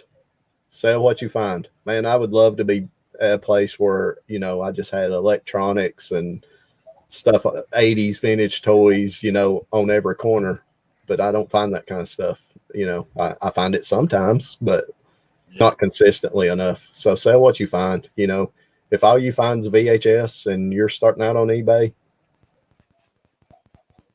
Yeah, I mean, one of the things I would rock it. I mean, you're going to work yourself to death, but you're going to get better. You can find other stuff. Yeah, that's it. And you've been doing it a little while, so you understand. I mean, for me, one of the things I've constantly been telling people recently is make connections. Like, tell people what you're doing. Like, you have a better chance of finding better items when you have better connections. That helps when people are looking out for you on certain things. Like I some of the things I've scored recently is because I've told some people that run estate sales and that kind of stuff. It's like, look, these are the items I'm looking for. Guys that do storage units. These are things that I want. If you get it, I mean, I may pay up a little bit, especially like to make that connection. May pay up a little bit, but it pays off. When you're able to do that. That would be a suggestion for me, for you guys. And Sonny, man, if you're just starting out and you don't really know, use the thrift store as school. Yeah. Go there and just scan stuff. Even if you're not buying anything, just go in there and scan the mess out of some stuff just to see, hey, what's this worth? Or, even like now with Terapeak, that helps too. Like, have you used that much, Chris? Like doing any research? Yeah, I use it quite a bit actually, especially with us like that Stomper and stuff. A lot of these older toys, man, are hard to find on eBay. So Terapeak, it goes back a year, so you can usually find some decent comps on it. Yeah, I use it a lot. Yeah, that's what Cat's saying the same thing. Out in areas it's harder to find high profit items. Like they're not just laying out there. I mean, a lot of the videos that you watch, the guys that are pulling high dollar stuff all the time, they're in high traffic areas where there is more of that kind of stuff out there. But, right. Yeah. But you can still do it. I mean, I get aggravated when people are like, because I see a lot of new people not wanting to get into reselling or getting out of reselling because they can't find these higher dollar items. Well, but you can find the $10 items, sell 10 a day. That's $100. I mean, but it's not exciting to, it's almost like it's, it's beneath them. And and I'm not going to say that it's not me too. Like, some of my death pile when all this stuff started has been the lower items, the lower dollar items that I picked up like a dummy and didn't really scan at first. Right. But it's like, all right, well, you either let it sit there or you sell it, dummy. So that's it. Well, that's like this death pile over here. A lot of it's going to be $10 or less items. Well, it's either donated or make that $10, and because it's here, so I got to do something with it. So I just list it. I mean, and in a lot of my videos, I have a lot of cheap sales, but cheap sales add up. $25 items is $100. Yep. And you got pennies in these items. When I buy it in bulk like that, or buy storage units, or buy yard sales, a ton of yard sale, I got pennies in these items, so I'm still making good money. It's just you have to work a little harder, but that's part of it sometimes. I mean, that's what it is. It's work, right? I think there's this fantasy like, I work for myself, I get umbrella drinks by the pool. It's like, no, you got to do work, dude. Yeah, it's Terapeak. It's on the eBay dashboard, Sonny. Yep. You can go on there and they'll let you can actually punch in.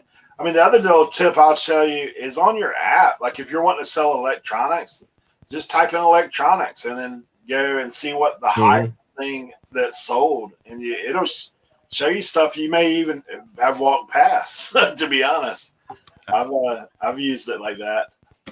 Tim asked, "What?" I mean, I started out.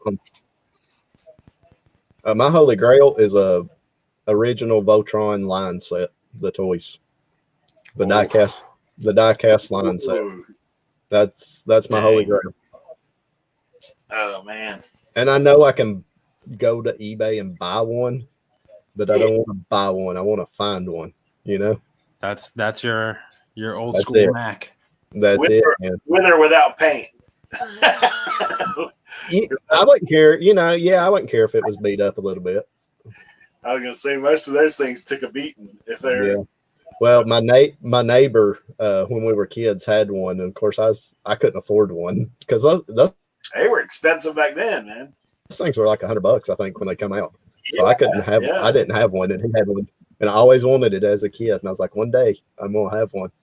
So I'm gonna find one day. It's out there. Okay. But I wanna find it for like $2, at a yard sale. Dude, that'd be bonkers. I did find an original Megatron and an original Optimus Prime not too long ago for $1 each. In the box. There's in the box. That's the one you made a video. The box is a little beat up, right? The boxes was toasted, but I still done really, That's awesome. really good with this. It is. It's amazing when you see stuff like that you're like, what? How is this here? Like, why is this like this? Mm-hmm. But that's why I mean, that's the big part of what we do. What we do is you enjoy that stuff. Treasure hunt. I love it. Yeah. You never know from day to day, sale to sale, wherever you're at. Like you never know what's out there. That goes back to when I was a kid at the flea market. I just loved going to that flea market because back then it wasn't vendors like it is now. It was people selling stuff to get rid of it. Yeah. And you just never knew what you would find there. I loved it. It's crazy. I'm assuming he's asking what would it take to get you an Alabama hat? A lot. Death? Probably my death. Yeah. If you come to my funeral and slap one on, that'd probably it. I have a hard time hating Alabama though, because I do respect them so much because they're so good. But I did enjoy the cigar during the Tennessee games though. Yeah. Well, yeah. I did that's the wildest thing. Do you know about this, Eric? There's a tradition in Alabama when Alabama and Tennessee plays. If there's a chance that Alabama wins, people decide they're going to spark up a stogie in the stadium. So, like, I remember my first time experiencing it. I'm looking at and everybody's just chain smoking. I'm like, are people smoking blunts? Like, what's happening? Yeah. Like, what? Yeah. But it's wild. It's the I will say the pageantry down south for football, man. It's growing up north. It's nothing like I've ever seen. Mm-hmm. Yeah. I know when I lived in Florida, man, the high schools have bowls there. Like they have bowl games for high school teams in Florida. Yeah. It's crazy. I mean, there's college football and then there's the SEC. And yes. My apologies to anybody that's not an SEC fan, but I'm sorry, that's where the big boys play. Yeah. Yeah. Cajun, man, I lived in Baton Rouge for a little bit. I don't know if he's still in here or not, but man, that was the wildest thing. I worked for a car dealership, and dude, when the Tigers play, everything shuts down. Like you can't. Hey, people are almost like, help yourself. Like we're not going to wait on you until the game's over, or you got to wait till halftime or something like.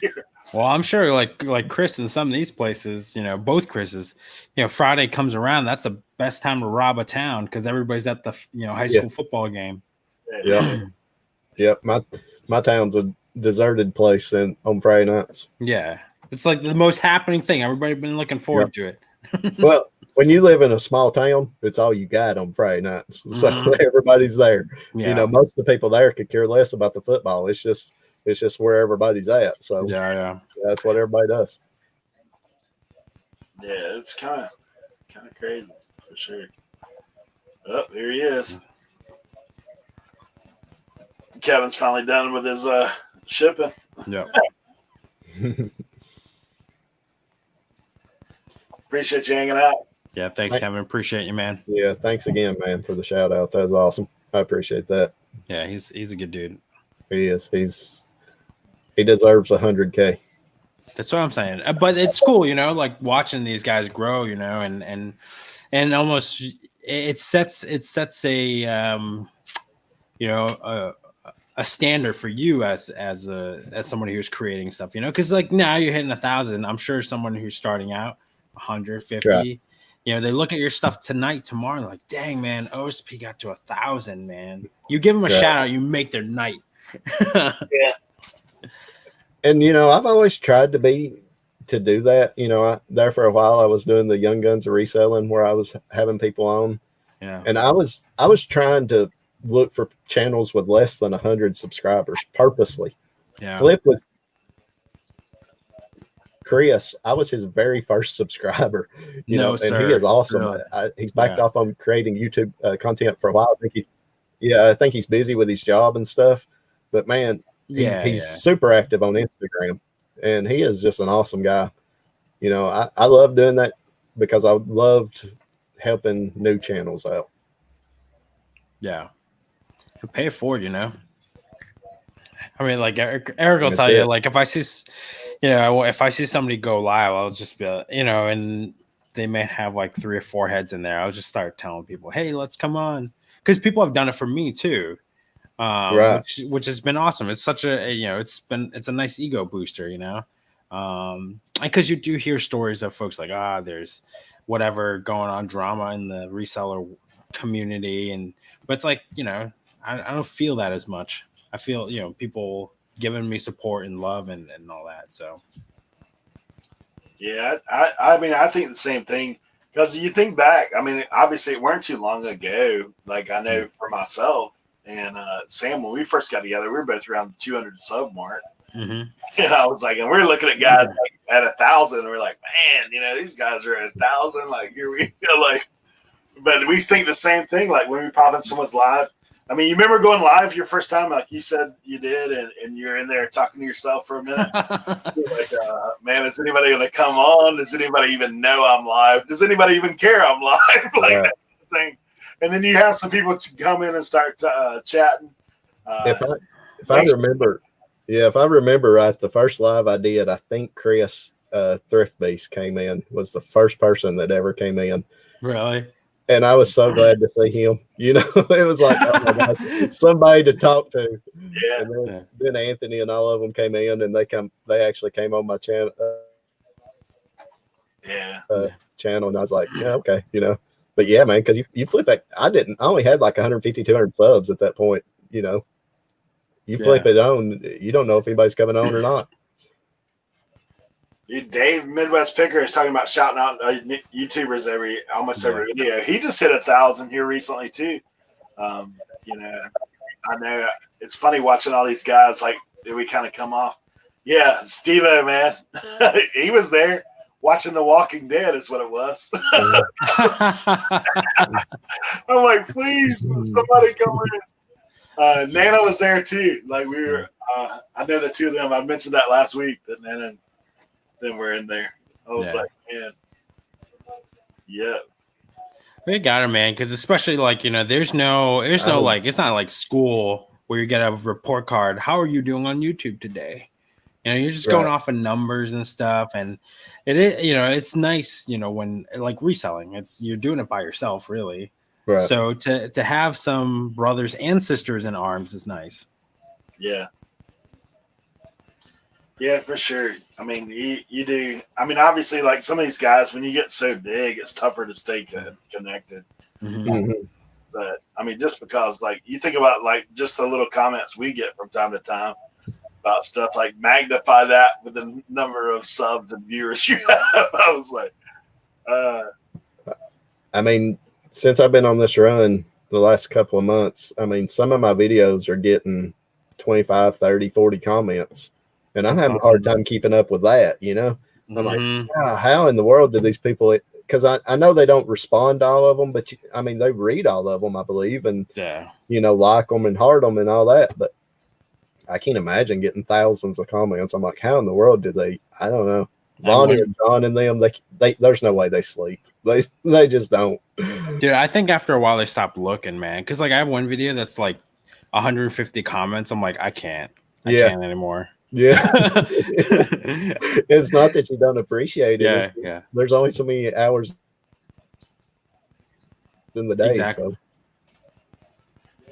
Hey, Bob, let us know, man, when you post that video, bro. Yeah. Bob's been a supporter it's a process. For a while. And I know Bob says it's got some old unedited bad video. Just know that it's gonna be pretty bad. Yeah. Don't worry. But it's okay, it's like all car accidents, we're willing to watch and see how it unfolds. But like that's the cool part, like from that, you're on the ground floor and really the only place to go is up. So that's it, man. What the hell's good, gosh, son. 8 hours a day devoted to comments by reading every single one. Wow. See, I can't imagine. Yeah, I mean, Jeremy and those guys, shoot, they're well over 200K. So, man, it's crazy. I mean, I just know how hard it is to keep up with what little numbers I've got, and it's like, Wow. Yeah. Yeah, it is. It's one of those things. I mean, but obviously, I mean, the bigger you get, it's one of those things. But I mean, it's a good problem to have. I mean, it is, people say, oh, 1,000 don't matter. Yeah, it does. Come on. Everybody wants to grow. I mean, we wouldn't be doing it if we didn't want to grow. Yeah, it's one of those things. I mean, it's like you took the big first leap. Yeah. But yeah, Louis said that it's probably why they have over 200K. Yeah. I mean, that is. Comment. Yeah, that's the thing. But it is. You do grow connected with the community. And, I'm thankful for stuff like this. Like, for me, it's awesome hanging out with you guys and all the people in the chat just to, you do kind of come together. It's like, hey, we are in this because reselling is not traditional work, right? It's not like you clock in and there's your buddy sitting in the cubicle beside you, or you're working with someone throughout the day. A lot of times you are on your own, and or the other side is you may not be on your own, but like if the people you're around don't care as much about things that you care about, like you find that Stomper. Like I know how I was when I made this pick, dude. I called Sam. I was like, "Hey, bro, check this out. I just bought all these videos." Like, because Sam is somebody that get geeked up about that. Yeah. Like some of my friends that are like just my friends here, they're like, "That's cool." I was like, "No, you don't understand how cool it is." Yeah.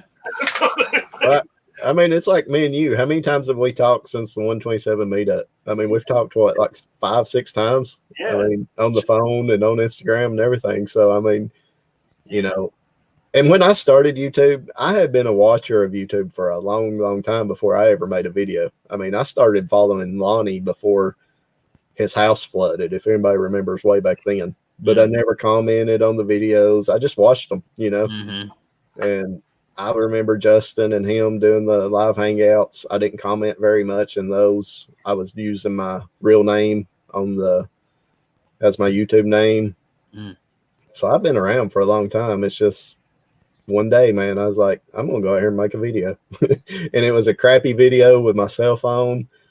I didn't even have my phone turned the right way, so it's the bars on both sides, but I done it. Yeah. You just got to start. That's most of the battle right there, right? Just turning the camera on. Like that's the biggest thing you get. Yeah, I mean, you learn. I think too, you learn a lot about yourself because, dude, you have to have a whole lot of confidence, or at least learn to cultivate some confidence between reselling and YouTube. Yeah, because there's no like, I mean, it's not like you have a job and you have metrics and stuff like that. Like I can pick something up and I think it's going to sell for this much, but it's not a guarantee until it does sell for that much. So, and and there's no control on if and when it does sell. You try and be smart about it with what you're sourcing, but still. So, same thing with like YouTube. You never know if that YouTube video is going to pop off, or you may think that, man, this was like the most outstanding video ever put on, and like YouTube gives you a D- on it. Yeah, it's like, oh man, you're crushing. Yeah, that's it. And you never know. I mean, like I said, it just takes finding the right thing and putting it to work. Like it's like a lot of things. Well, I'll tell you one of the things that held me back on doing YouTube was I didn't think anybody wanted to see, because I see Lonnie and John selling these $50, $60, $70 items consistently. I was like, man, ain't nobody gonna want to watch me sell $5 and $10 stuff, But there's so many other resellers in my position that have a hard time sourcing good quality items. Yeah. That, I mean, I get comments all the time. Oh, I'm so glad to find your channel. You sell the type of stuff that we sell. And I'm like, yeah. What I was thinking was a holdback is probably, as far as YouTube goes, is probably my best part. Well, I've even heard Tracy talk about this, like just because you're showing what you sourced and what you sold doesn't necessarily mean I have access to that. Right. some of these folks, like I try to get into like clothing when I first started because a lot of the YouTubers I started watching were clothing sellers. Right. I wasn't finding like Tory Burch shoes and whatnot. I'm like, I found one pair one time, and the lady said it was a fake. She paid me $80 for it, and Makari said she was whatever, she was lying, but still, like I've never seen anything like that ever again. So like, or Steve Pick and Roll with all his Toomey bags. Yeah. Because he happens to be right next to a Toomey bag factory. Like, what the heck? Yeah. I mean, what you find.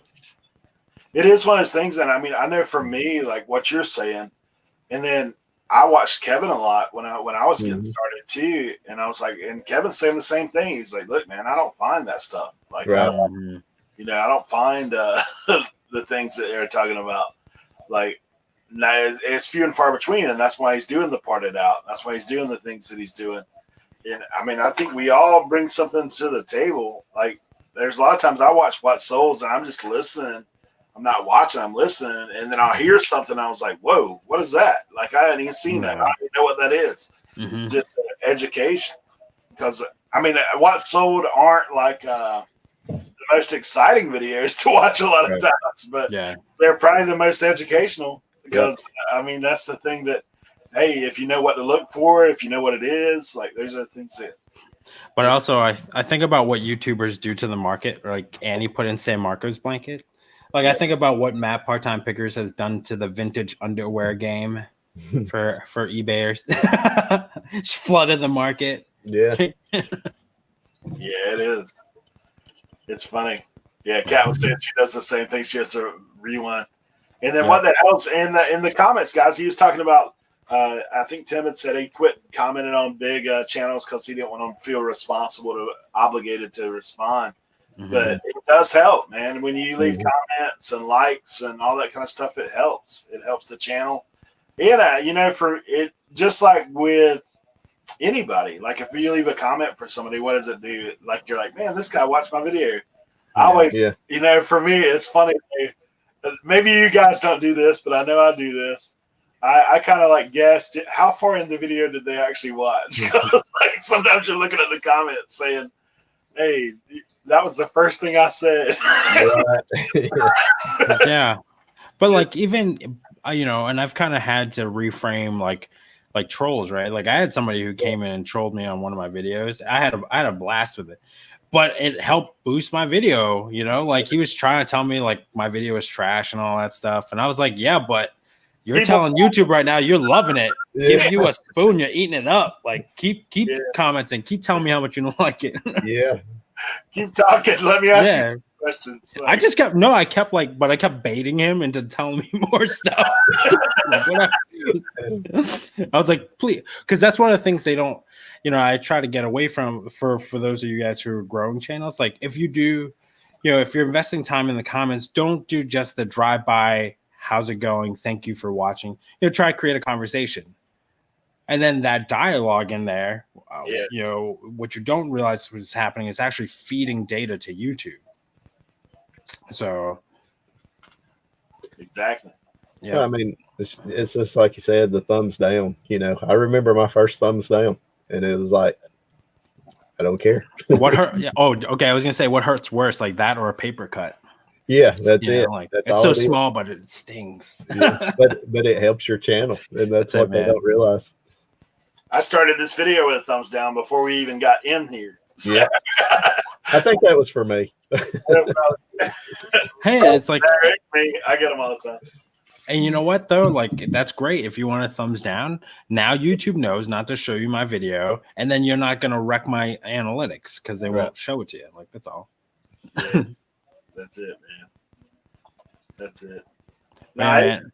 It is. I mean, YouTube is like everything else, though. I mean, there's people that are gonna like what you do. There's people gonna not like what you do. Just, I mean, if you stay on the grind and do your stuff, and I mean, there's people in here that do like what you do, and that's what they're here. Yes. Well, and that's why you better be yourself and do what makes you happy. Because, man, if you're putting on a show just for YouTube and people don't watch, then you're just going to be miserable even more. So, you know, if nobody watches my channel, I have all these videos that one day, 20 years from now, I can sit down with my grandkids and watch. You know, that's worst case scenario. You know, so yeah. I'm not going to do it for others. Yeah, I want other people to watch. Of course, I want 10,000 subs. But if I never get that, you know, that's fine. I never started YouTube with the plans of being a full-time YouTuber. You know, I'm a full-time reseller. I'm just documenting my journey. That's all I'm doing. And that's all I want to do. You know, I'm not out to impress anybody. Nobody pays my bills and I don't pay anybody else's. So as long as mine are paid, I'm happy. Yeah. But on the off chance though, it does help pay your sourcing and pay for all some goodies and whatnot. That would be nice, right? Like, well, it's been funny because it you know, everybody talks about 1,000 subs and 4,000 hours. I've had so many viewer sales here lately, and I was not expecting that. Not expecting that. So, you know, YouTube's already making me some money, you know, just on that. Would those items sell eventually anyways? Probably. But, you know, the fact that you're selling them to somebody that's watching your channel, I mean, that to me, that's been the coolest feeling. I mean, it humbles me, you know, because you don't even know what to say, but it's been awesome. Hey man, that's awesome. That is. I dropped his link in there one more time. If you guys haven't already, go ahead and check out Old School Picker. Congrats again on 1K. I mean, dude, I'm drawn to you like I am to like Kevin at Commonwealth. Like, you got so much real stuff going on. Talking about being real, like, dude, I can't do YouTube this week, guys. I'm sorry. I got a store to worry about. I'm sorry. I got family to worry about. This is my real life that's going on here. And it's almost, you know, for someone who's starting out, it's like, oh, okay, thank gosh. Okay, I don't have to like have this high production value thing. Like, I can't just be in my garage. You know, for me, I can just have a random light in my living room. Like, I don't really have anything super fancy. But you almost feel like, you know, doing this, you have to like elevate your production quality and almost put on this facade, and you don't have to. I mean, you do, and it's a slippery slope because, you know, like I said, I started watching Lonnie and them back when Lonnie was sitting on his couch doing What So videos. That's wild. You know, production quality was not compared to what he's doing now was night and day. And that's the thing, you know, everybody starts somewhere. Quit comparing yourself to other people. Just I try to compare myself to my last video. I want my next video to be better than my last. You know, if you keep improving, then eventually you will grow. I mean, that's just how it is. And people, you know, sometimes you do videos and you're like, is anybody noticing? But then you get shout outs like from Colton and from Kevin that I've got just recently. And you're like, you know what? Somebody's noticing. And, you know, that just makes the world, man. Yeah. Well, it's like Colton and Renee. You know, because like the conversation Colton and us that were was having, huge, man. That was crazy. Yeah, we're just like he's like, yeah, no, I'm just gonna keep making them. You know, it's been cool that I've been growing all this stuff. And then one night, Renee just like shout him out for those things. I see you grinding. I see you working. Mad props to you. I'm not sure why YouTube hasn't, you know, given you the love that you deserve, but here it is. Yep. You know, so it's nice. It's nice to know that, but it's you know, I caution folks to doing what, like, you know, Sonny is talking about, checking your subscriber number constantly. Like anybody who is, I'm going to change cameras real quick. Anybody who is doing this for a while will probably tell you that, you know, like Jeremy will be the first one to tell you that it's not the subs that pay, it's the views that pay. That's right, man. Like nobody like when YouTube's telling you like, oh man, bummer, like your YouTube has lost 15% in views. It's not like, hey, 15% people liked your video less. It was just who, you know, this is how much less it was watched or more it was watched. So I guess the number I look at the most, as far as I look at all my numbers, obviously, but the one that really I try to pay attention to is my average watch time. Yeah. You know, I don't know what a good average watch time is, but I know where mine stays around, and I try to hopefully hit that every video. Sometimes I do, sometimes I don't, but Yeah. It that's just what I depends. try to watch. Yeah. I think overall you got to keep the percentage up. Like over 50% is good. Yeah. You know, so if you got something like under 10 minutes is like not great, but if you Right. make them watch for 5 of those minutes, you're on point. Yeah. But I try to keep my videos 12 to 20 minutes, somewhere in that range. And I usually I'm over 50% usually, and a lot of times I'm up over 60%. It's perfect. So, that's a great watch time, man, to be honest. Like I think when I was watching that creator channel, I think they were saying like anything better than 40% is good. Like that's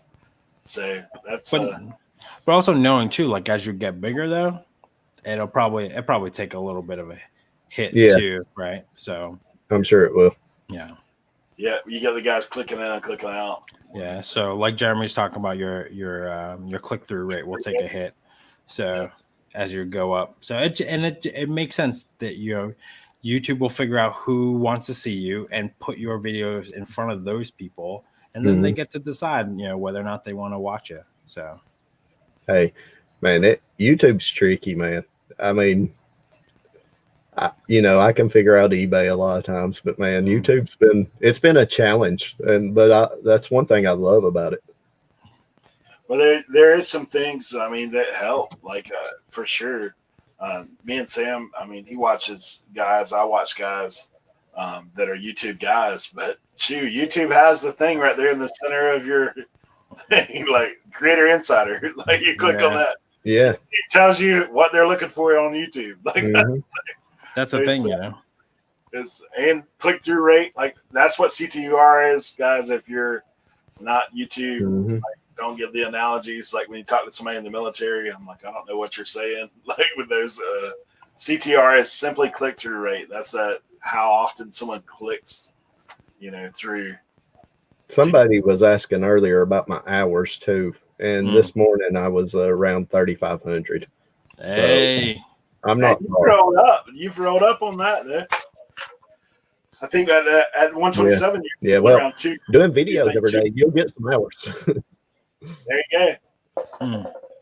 Yeah. So I should be there in a week, a few days. There you go, man. That'll be awesome, bro.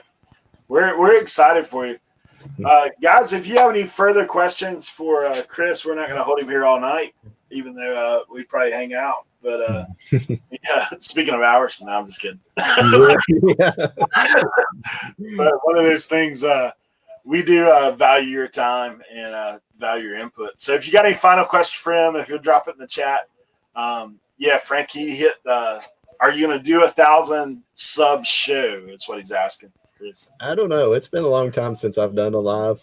It's been a long time since I've been on anybody's live, actually. So, lives make me nervous. I don't care to do them on other people's show, but when I do them on my own channel, they make me extremely nervous because I'm afraid I'm going to miss somebody in the chat, or when you're a guest, you don't feel as responsible for the chat as you do when you're the host. But I will do a live again, but I don't know if I'll do I'll do something. Not sure what.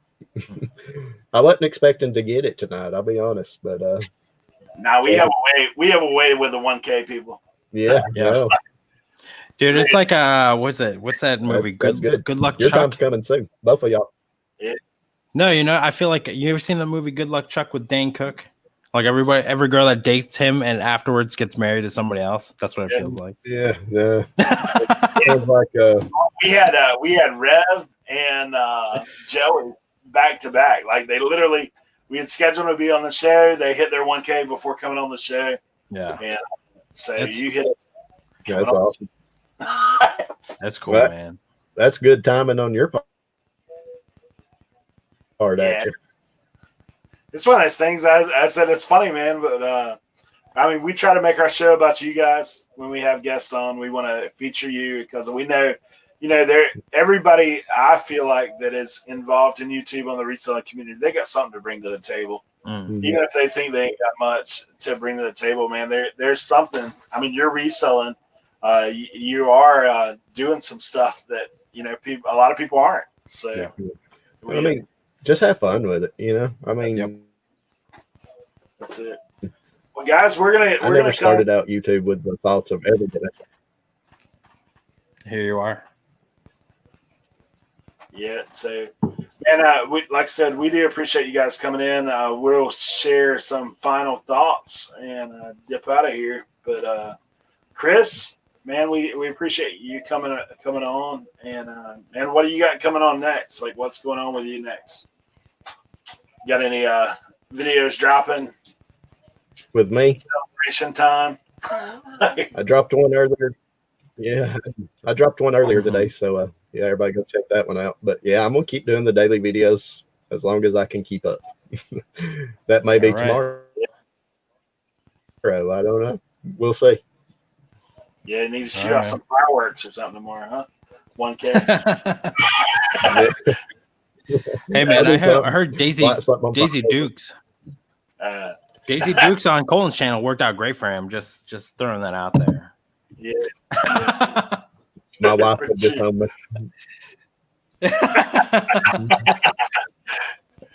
Yeah. So, Sam, what do you got going on next? I'm still working on that video. I will be working on that video as soon as we get off of here. So keep an eye out on it. If you're not subbed, sub and turn on that notification bell so you will know when I drop my next video. But I appreciate Chris coming out here, man. Like, this was awesome. I was stoked when Eric said that he got you lined up. Like I said, man, you are a awesome model. You just show another, spectrum of the, reseller world. So, give them some love, guys. If you haven't, appreciate you, brother. Right, man. It's my pleasure. You guys are top of my list. Yeah. Somebody else asked about who was going live next. I believe Lorena and Marcus will be on. So if you not subscribe, I don't know, Sam, if you got their link, I could drop it. Is it on Lorena's channel? It looks like it's on Lorena's channel. I'll just straight up. They have a good channel too. Yeah, they come on in about 10 minutes. Somebody else said the Copper State Treasure comes on in about 10 minutes. Yeah. So here's Sweet Texas Finds for you guys. For y'all to check it out. Probably be in there for a little bit. I mean, I'm going to be working on my video. There you go. Hey, the other thing, guys, I wanted to share with you is we are next week going to be doing the rapid fire roundtable again, and we do have some guests lined up. Are we up? Well, we'll talk about it afterwards. But if you want to be a part of that, if we can't squeeze you in this week, we'll definitely get you in the following month. We're doing that last Friday night of the month here on in. And so, man, we had a great time with the guests we had on last time. Basically about 15, 20-minute interviews and doing rapid fire, getting people in and out. But, man, we do appreciate all you guys for watching. Do thank you guys for coming in and supporting Chris and the 1K. Congrats on that. Sam, obviously, as always, man, you definitely take care of a lot of the tech stuff that I can't. So I want to thank you for that. And if I was dropping that link, I would be like 10 minutes after the fact we closed this store and say it. But yeah. So we thank you guys for being here. Everybody in the chat, y'all have a good evening. And I appreciate it. We're out. Maybe. Later. Like Mary Tyler Moore half throw.